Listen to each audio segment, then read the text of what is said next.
Hello again. Welcome back to Power Lancaster Basic Training. Our last video, we talked about logging in to EL, logging out of EL, roles, support, and how to change your password. In this video, we will take a look at finding clients and the client dashboard in Empower Lancaster. Right now, we're looking at Sheldon's test client. We won't be looking at any real client data today. Like I said in the last video, this here in the top left will show you which client you are currently looking at. This caret, if you click it, will show you a few more pieces of information about the client. Here you can quickly jump to their case notes. You can also jump to their basic information screen. This is where information like race, ethnicity, gender, contact information, social security number is saved. So if, for instance, you need to update a client's social security number, the fastest way to do so is to click here, click demographics, and then in this screen, add the information that you would like to change. The same goes for other fields like in here: gender, language, veteran status, race, address.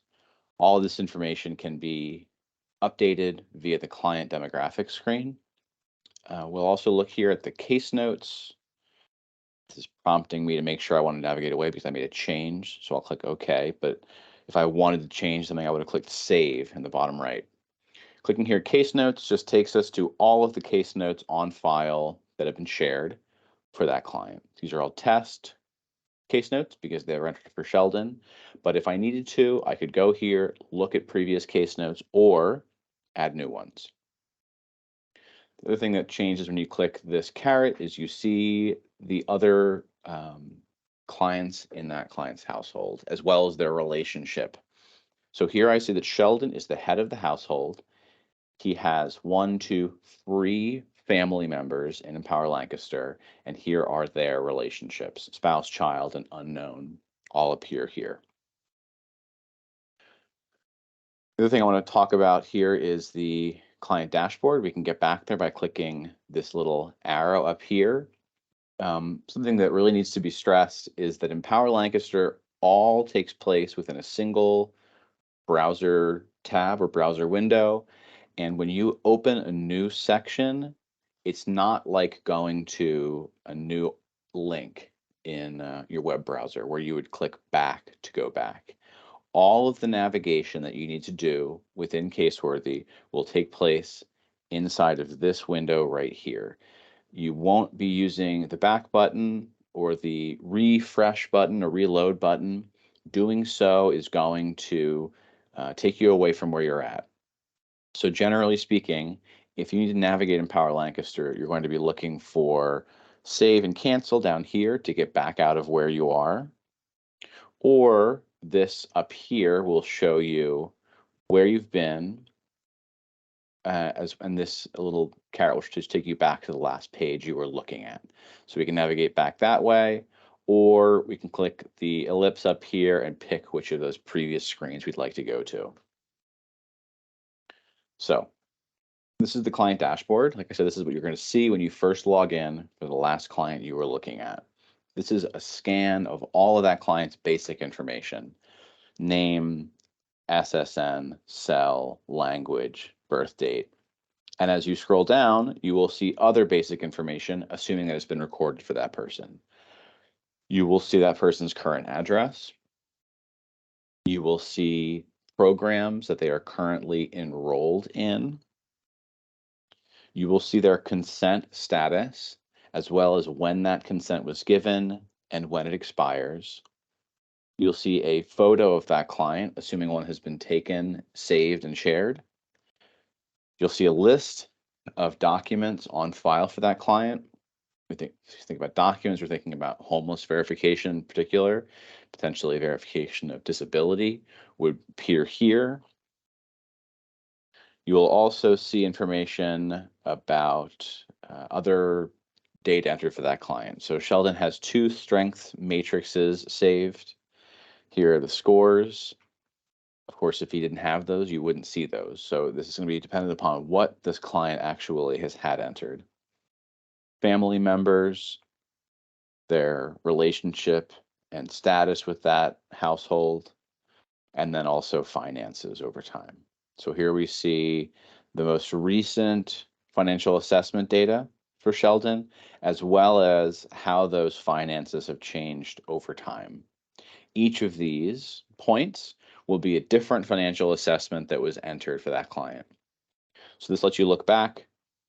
Sheldon's earliest was entered 6/26/2020. He had zero income then, and we see that he has had different income assessments entered in the intervening 2.5 years that had his income growing, shrinking, and it's been zero for the last few months.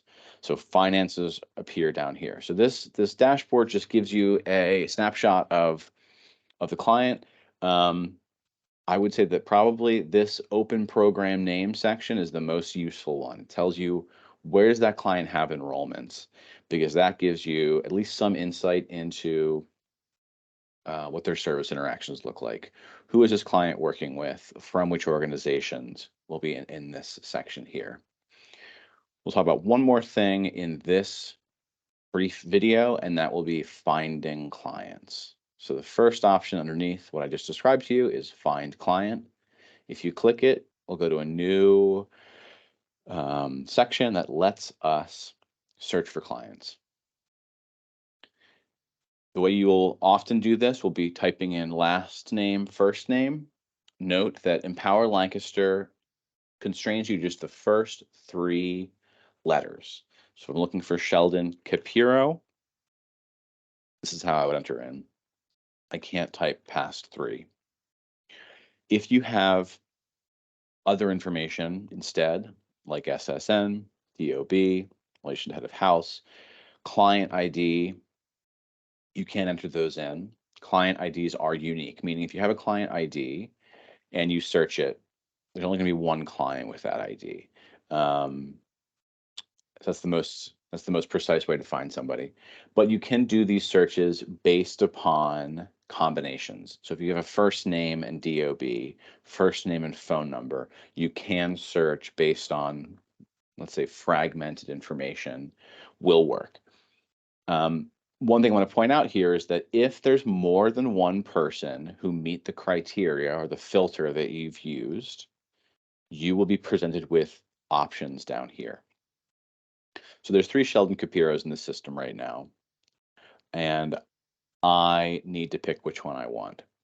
If, on the other hand, there was only one, you would not be given the option to select. It would automatically take you to that client's profile. So we're going to go to a different Sheldon by clicking here. And now we're back where we started looking at a client dashboard.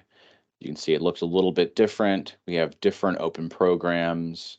We have different finances and other things that I mentioned before, like the strength matrix. Sheldon 2 does not have any of those. So that section does not appear here.